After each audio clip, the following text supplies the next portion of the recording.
በዓለም አቀፍ ደረጃ ከፍተኛ መነጋገሪያ የሆኑና የብዙዎችን ሕይወት የሚቀይሩ ሁለት ታላላቅ ዜናዎችን ይዘን ቀርበናል። በሆርሙዝ ባህረ ሰላጤ ላይ የተደቀነው አዲስ የጦርነት ስጋትና በአሜሪካ ግሪን ካርድ ዙሪያ የተሰማው አስደንጋጭ የገንዘብ ክፍያ መመሪያ ምንድን ናቸው? ወደ ዝርዝር መረጃው ከመግባታችን በፊት ይህንን ቪዲዮ አሁኑ ላይክ በማድረግ ይጀምሩ። እንዲሁም ለቻናላችን አዲስ ከሆናችሁ ሰብስክራይብ ማድረጋችሁን እንዳትረሱ እያልን የደውል ምልክቷን በመጫን ሁልጊዜ አዳዲስ መረጃዎች በፍጥነት እንዲደርሳችሁ ያደርጉ። የመጀመሪያው ዜናችን የሚያተኩረው በመካከለኛው ምስራቅ ታላቅ ውጥረት በፈጠረው የሆርሙዝ ባህረ ሰላጤና በኢራን ውሳኔ ላይ ነው። የኢራን ከፍተኛ ባለስልጣናት በአሜሪካና በእስራኤል የተጀመረውን ጦርነት ከመነሻው አንስቶ የሆርሙዝ ባህረ ሰላጤን ቀይ መስመር ወይም ሊጣስ የማይገባ ወሳኝ ጉዳይ አድርገው ሲገልጹት ቆይተዋል። አሁን ላይ ደግሞ የሀገሪቱ ወታደራዊ ባለስልጣናት የሆኑት ብርጋዴር ጀነራል ኢብራሂም ዞልፋጋሪ በሰጡት መግለጫ ይህንኑ የኢራንን ጠንካራ አቋም የሚያጠናክር መረጃ ይፋ አድርገዋል።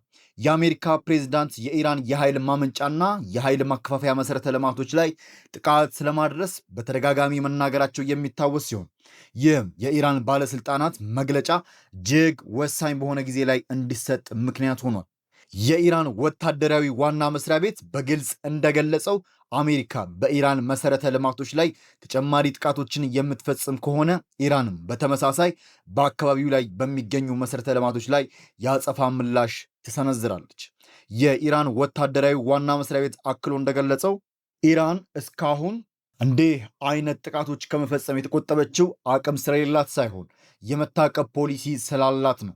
ነገር ግን አሜሪካ እንደዚህ አይነት ጥቃቶችን የምትፈጽም ከሆነ ያ የመታቀብ ፖሊሲ ሙሉ በሙሉ ያበቃል ሲሉ መስሪያ ቤቱ አስጠንቅቀዋል።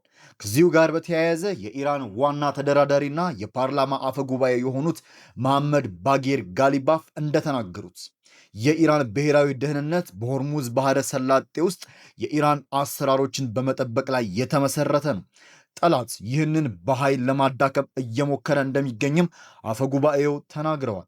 አሁን ላይ ኢራናውያን እያወሩ ያሉት ስለ ሆርሙዝ ጊዜያዊ ቁጥጥር አይደለም። ይልቁንም ለዓለም ማህበረሰብ እያስተላለፉት ያለው መልእክት ኢራን በዚህ እጅግ ስትራቴጂካዊ በሆነ የውሃ መስመር ላይ ዘላቂ ቁጥጥርና ሉዓላዊነት እንዲኖራት የሚፈልጉ መሆኑን ነው። ይህ ሁኔታ ደግሞ በቴሄራንና በዋሽንግተን መካከል ላለው ውጥረት ዋና ምክንያት ሆኖ ቀጥሏል። በሌላ አስደናቂ ዓለም አቀፍ ዜና የዶናልድ ትራምፕ አስተዳደር ዝቅተኛ ገቢ ያላቸውን ስደተኞች ወደ አሜሪካ እንዳይገቡ ለመግታት አዲስ እና እጅግ ጥብቅ የሆነ መመሪያ እያዘጋጀ መሆኑን ታውቋል። በታቀደው አዲስ ረቂቅ መሰረት ከዩናይትድ ስቴትስ ውጭ ሆነው የቋሚ ነዋሪነት ፍቃድ ወይም በተለምዶ ግሪን ካርድ በመባል የሚታወቀውን ሰነድ የሚያመለክቱ ግለሰቦች $100,000 የገንዘብ ዋስትና በቅድሚያ እንዲያስይዙ ሊገደዱ ይችላሉ። ይህ በቅድሚያ የሚቀመጠው $100,000 ዋስትና አመልካቾቹ የአሜሪካ ዜግነት በሚያገኙበት ጊዜ የሚመለስላቸው ሲሆን የዚህ ዕቅድ ዋና ዓላማም አዲሶቹ ስደተኞች በራሳቸው መተዳደር የሚችሉ መሆናቸውንና የመንግስት ድጋፍ እንደማይጠይቁ በተጨባጭ ለማረጋገጥ ነው። ይህ አሰራር በተለይ ከድሃ ሀገራት ለሚመጡና የአሜሪካ ዜግነት ያላቸውን የቅርብ ዘመዶቻቸውን ማለትም የትዳር አጋርን፣ ወላጆችንና እህትማማቾችን ወደ አሜሪካ ለማስገባት ለሚፈልጉ ዝቅተኛ ገቢ ያላቸው ዜጎች ትልቅ እንቅፋት እንደሚሆንባቸው ተገልጿል። የአሜሪካ የውጭ ጉዳይ ሚኒስቴር መመሪያውን በሁሉም ሀገራት ላይ በቀጥታ ከመተግበሩ በፊት መጀመሪያ በጥቂት ሀገራት ላይ ብቻ በመሞከር ለመፈተሽ ማቀዱም ታውቋል። በአጠቃላይ ለዛሬ ያቀረብንላችሁ መረጃም ይህንን ይመስል ነበር። በዓለም አቀፍ ደህንነትና በስደተኞች ሕይወት ላይ ትልቅ ለውጥ ሊያመጡ የሚችሉ ውሳኔዎች ያካተቱ ናቸው።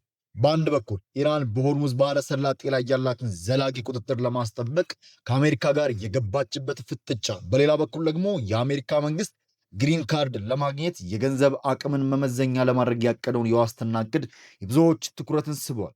ውድ ተመልካቾቻችን እርሶስ በዚህ ጉዳይ ምን ያስባሉ? በተለይም ደግሞ በአዲሱ የግሪን ካርድ መመሪያ መሰረት ያለዎትን አስተያየት በኮሜንት መስጫው ላይ ያጋሩን። ስለተከታተሉን ከልብ እናመሰግናለን። ሰላም ቆዩ።